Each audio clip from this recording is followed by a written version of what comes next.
안녕하세요. 김성길 목사와 함께하는 천국의 이정표 20회가 되겠습니다. 우리가 지금은 다니엘서 10장, 11장, 12장을 살펴보고 있습니다. 다니엘서의 예언의 종합편이라고 말씀을 드렸죠. 다니엘서 10장, 11장, 12장은 이제 세 가지로 이렇게 분류되어 있습니다. 첫째는 배경이죠. 계시의 배경. 그래서 10장 1절부터 11장 1절까지 다니엘이 언제 어디에서 누구를 만났고 무엇에 대해서 들었다 하는 이야기죠. 주제는 바로 전쟁입니다. 전쟁. 그래서 10장, 11장, 12장은 큰 전쟁을 중심으로 한 천국의 이정표입니다. 이 전쟁이 다니엘서 2장, 7장, 9장의 모든 예언들을 이루게 만드는 그러한 이렇게 무대를 바꾸는 역할을 하는 것이죠. 그리고 이제 두 번째는 이제 10장, 11장, 12장의 본론에 해당이 됩니다. 그래서 계시의 내용, 사건이죠. 그 사건은 바로 이렇게 구약의 마지막 때와 신약의 마지막 때를 설명하고 있다. 그래서 구약의 마지막 때에 대해서는 11장 2절로 39절에서 다루는데 다니엘서 8장에서 이미 설명을 했다. 메데바사가 무너지고 헬라가 등장한다. 헬라가 알렉산더 이후에 나라가 넷으로 나눠졌다. 이것이 예수님 초림하시기 직전의 세계의 정치적 상황이다. 그래서 세계가 넷으로 나눠졌고 그 가운데서 북방에서 시리아에서 적그리스도가 등장하는데 그래서 시리아와 남쪽 이집트와의 관계, 전쟁을 계속 설명을 하고 있다. 그리고 나서 이제 한 사람, 안티오코스 에피파네스가 등장을 하고 예루살렘을 핍박하고 그리고 로마가 등장을 하면서 예수님 출임하시고 그래서 세계가 넷으로 그 다음에 남북전쟁, 그 다음에 적그리스도가 등장, 그 다음에 예루살렘을 핍박하고 그 다음 예수님이 출임하신다. 이게 이제 11장 2절로 39절까지의 내용입니다. 지난 시간에 우리가 이걸 살펴봤고요. 이제는 요것을 이제 배경으로 해서 이제 신약의 마지막 시대죠. 그것이 11장 이제 40절부터 시작해서 12장 3절까지예요. 구도가 이제 똑같습니다. 세계가 넷으로 나눠진다. 세계가 넷으로 나눠지고 그리고 남방왕과 북방왕의 싸움이 있고 그 다음에 이쪽에서는 구약의 적그리스도는 북쪽에서 나왔는데 신약의 적그리스도는 서쪽에서 나온다. 서방에서 나온다. 그리고 나면 이제 핍박이 있고 그러고 나면 예수님의 재림하시고 하나님 나라가 이루어진다. 네. 그래서 이제 우리가 이런 성경의 예언의 말씀을 이제 알고 난 다음에 이제 세계의 역사를 한번 계속 살펴보는 거죠. 이 이야기가 과연 이거는 이미 지나갈 때 다 이루어졌던 거니까 우리가 뭐 역사만 들여다보면 다 알 수 있는 이야기들이고 중요한 것이 이 부분이죠. 성경은 이렇게 이야기를 한다. 그렇다면 이렇게 이야기한 성경이 이루어졌느냐? 이루어지고 있느냐? 이루어질 거냐? 이것은 오늘날 펼쳐지고 있는 세계 역사의 무대를 보면 알게 되죠. 그래서 이 11장 40절부터 12장 3절까지는 바로 그걸 다루고 있다. 이제 한번 살펴보도록 하겠습니다. 자, 이 책의 93페이지 한번 보시기 바랍니다. 신약의 마지막 때 11장 40절부터 12장 3절까지.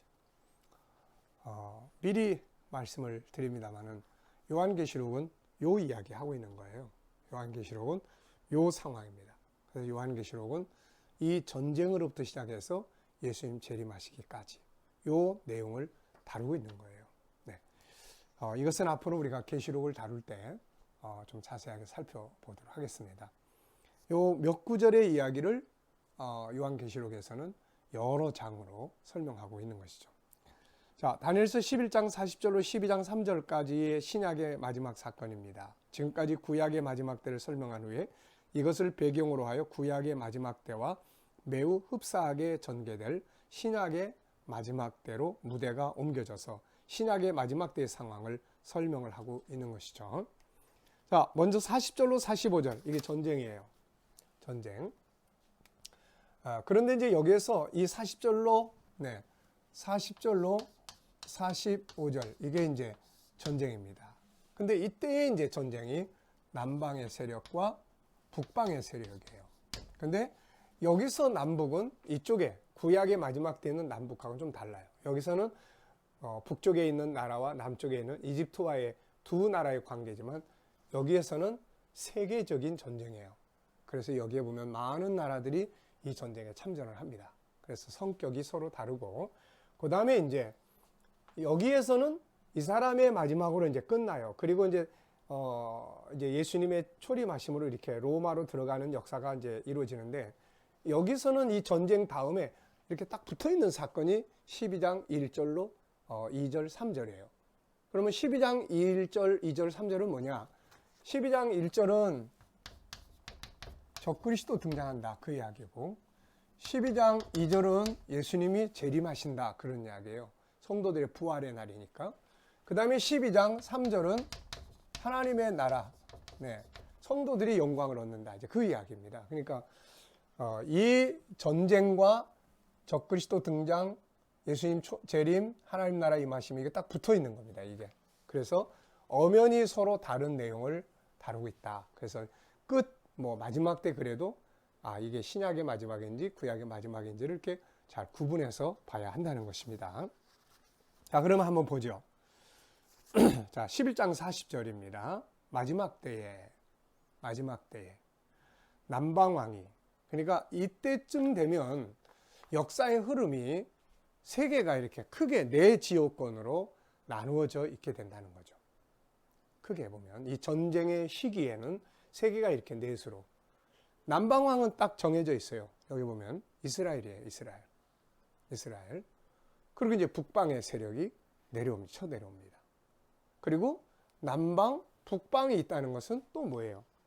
동방의 세력이 있고, 그 다음에 서방의 세력이 있는 거죠. 적그리스도는 서방에서 나옵니다. 서방은 유럽 공동체, 10개의 나라, 그리고 구로마 제국권, 여기서 나오는 거예요. 그래서 서방. 그 다음에 이제 동방. 우리가 계시록 16장에 보면 이런 말씀이 나오죠. 계시록 16장의 내용을 보면은 16장 12절에 보면 여섯째 천사가 대접을 큰 강 유브라데에 부으니까 동방에서 오는 왕들의 길이 예비돼요. 그러니까 이 마지막 시대에는 세계가 동방, 서방, 남방, 북방 이런 식으로 지역별로 나눠지게 되는 거죠. 여러 개의 나라들이 있지만 연합체들이 등장하는 거예요. 이제 연합체들. 남방왕은 이스라엘을 중심으로 한 세력, 북방의 세력은 무엇인지 우리가 정확하게 단정할 수 없지만은 분명히 북방의 세력들이 내려온다. 그리고 적그리스도가 등장하는 이 서방의 세력, 그리고 동방의 세력. 그래서 남북 전쟁 이후에는 바로 이 동방의 세력과 서방의 세력이 부딪히는 동서 전쟁. 이것이 이제 계시록에 나타나는 예수님 재림 직전에 그 전쟁은, 동서 전쟁은 아마겟돈 전쟁, 이 지구상의 마지막 최후의 전쟁인 적그리스도와 예수님과의 싸움이 있는 마지막 최후의 전쟁하고 이렇게 연결되어 있는 거죠. 그래서 앞으로 이 지구상에 성경이 예언하고 있는 큰 전쟁은 남북 전쟁, 소위 말하면 3차 대전, 그 다음에 동서 전쟁, 그리고 나서 마지막 아마겟돈 전쟁, 이렇게 이제 되어 있습니다. 이제 이것을 이제 하나로 보는 분들도 계시지만 성격이 서로 다 다르기 때문에 요 남북 전쟁은 적그리스도가 등장하게 하는 전쟁, 동서 전쟁은 적그리스도의 세력과 동방의 세력과의 전쟁, 이렇게 보시면 되겠습니다. 자, 그래서 이때쯤 되면은, 그러니까 우리가 마지막 시대의 역사를 보면 다니엘서 7장을 보면은 10개의 나라, 구로마 제국에서 신로마 제국이 등장하는 거기에 우리가 관심을 두고 보시면 되고, 예루살렘 성전이 건축되는 그거 지켜보시면 되고, 여기서는 이제 세계가 4개로 나누어지는 지역별, 하나는 남방은 이스라엘, 여기 보면 영화로운 땅이 딱 정해져 있어요. 예루살렘에 대한 공격입니다. 예루살렘, 남방의 세력. 그러면 최소한 예루살렘이 복구되고 이스라엘이 그 땅으로 돌아온 이후의 이야기예요. 이 이야기가. 사실 이스라엘이 독립한 이후에 중동에서 많은 전쟁들이 일어났죠.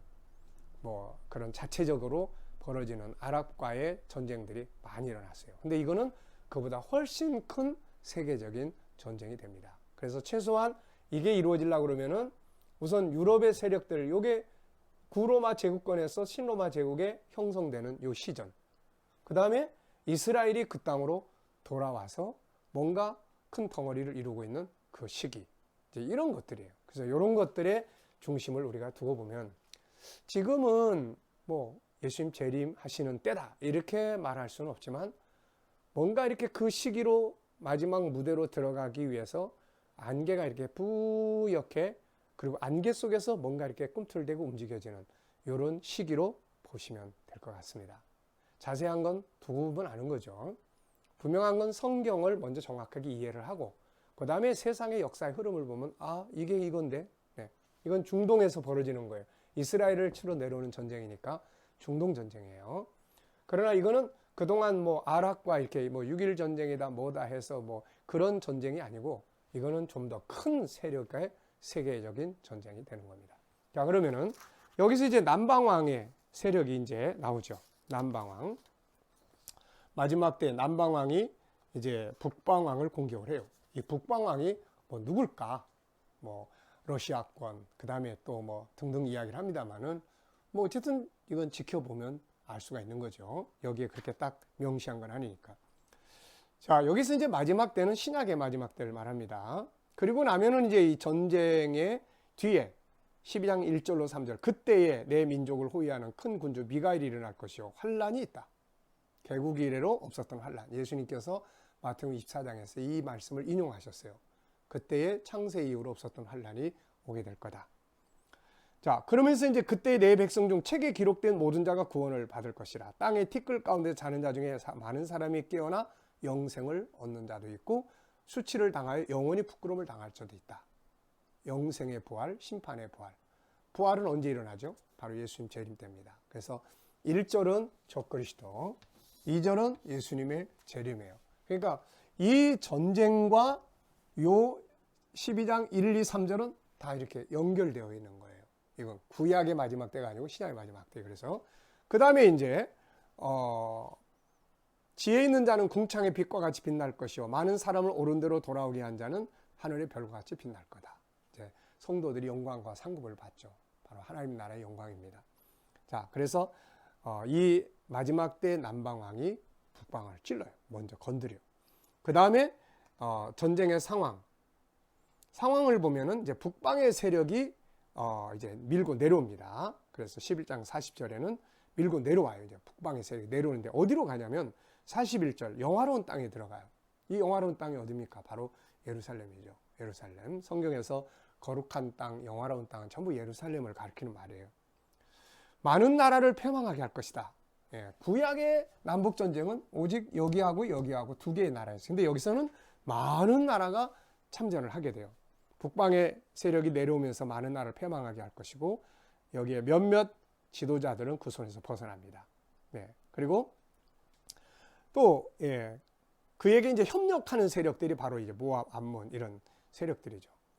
그가 여러 나라의 손을 펴게 되며 애굽 땅도 그 손에 들어간다. 이 전쟁은 단순한 남북 전쟁이 아니라 세계적인 전쟁으로 발전하게 되죠. 그래서 11장 42절 그가 여러 나라들의 그의 손을 펴리니 애굽 땅도 면하지 못할 것이다. 애굽의 금은과 모든 보물을 차지할 것이요 경제적 문제 이런 부분들이죠. 이때 역시 특정 국가들이 그와 협력하게 됩니다. 뭐 리비아, 구스 이런 나라들. 그가 권세를 애굽의 금은과 모든 보물을 차지할 것이요 리비아 사람과 구스 사람, 아프리카까지 참전하게 되는 이런 전쟁이 벌어지게 되는 거예요. 자, 이 세계를 가만 놓고 보면은 지금 우리 동방, 그 다음에 서방, 이스라엘 중심한 남방, 그 다음에 북방. 어느 정도 이게 균형이 이렇게 나타나 있는 시대를 지금 우리는 살고 있습니다.